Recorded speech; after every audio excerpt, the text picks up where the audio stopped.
The assessment that we chose to use is the Quality of Life Scale. This specific one has been adapted from the original and has 16 items rather than the 15 found on the original form.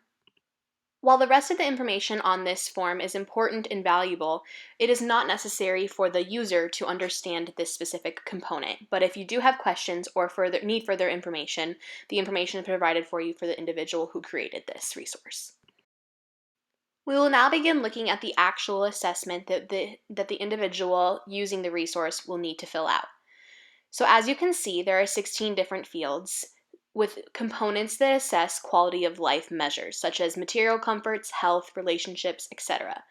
Next to each of those is a scale from 7 to 1, 7 being delighted and 1 being terrible. The user must simply circle the number that they best associate with that specific quality of life measure.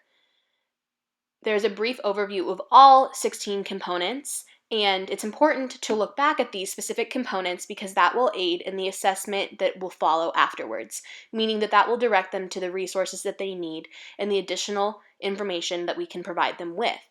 Specifically, some examples such as health or recreation or access to jobs and access to material items are all things that our specific community mobility assessment and worksheets can provide them with information on, with bus routes and the specific locations of the different free resources or low cost resources.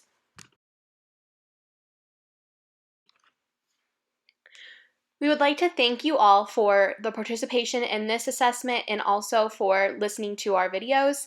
This specific assessment we hope aids in knowing where additional resources can be accessed and where the next step should be taken. Thank you.